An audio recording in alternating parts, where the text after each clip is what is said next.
After the Book of Boba Fett released back in 2021, it seemed like Star Wars had finally given us one of its most iconic characters the spotlight he deserved. For years, Boba Fett was the shadowy figure in the background, cool, mysterious, and deadly, but the series promised to show us the man behind the helmet. In the show, we saw Boba Fett take over Mos Espa and consolidate power, while also dealing with the Pike Syndicate, a criminal organization that threatened his new rule.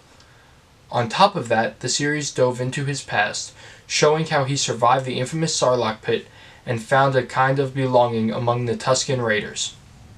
Now, Boba Fett is a character that is undeniably loved by fans.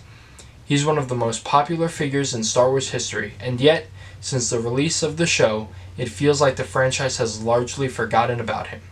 That raises an important question. Why? Why does Star Wars struggle to find a place for Boba Fett in its ever-expanding universe? The truth is, Star Wars has had a hard time defining who Boba Fett actually is. Over the years, he's been a bounty hunter, a mysterious enforcer, a myth, a hero, and now a ruler. The identity crisis is exactly what the Book of Boba Fett struggled with the most. The show tried to balance his past as a feared bounty hunter with his new role as a leader, but those two sides of his character often felt at odds.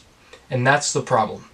When a character doesn't have a clear identity, it limits how and where they can appear in the galaxy. Boba Fett works best when he's dangerous, calculating, and restrained. That anti-hero edge is what made him so compelling in the first place. He thrives in situations where he can outsmart and overpower his foes without turning into a full-on hero who saves the day. The moment you make Boba Fett a ruler or a savior, you risk losing the tension and mystique that often defines him.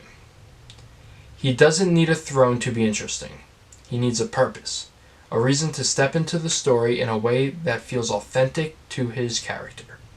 Looking ahead, the most likely place for Boba Fett to appear next is in the Mandalorian and Grogu movie, which releases this May.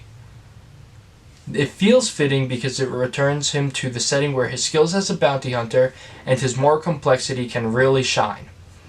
He doesn't necessarily need a place or a territory to rule. He needs a story that challenges him in a way that only some like Boba Fett can handle. Do you think Star Wars should continue the legacy of Boba Fett, adding him in future media, or should they let him rest the legend that he is? Let me know in the comments below. I hope you enjoyed today's video and this new format. I want to keep things fresh and new. Until next time, may the Force be with you.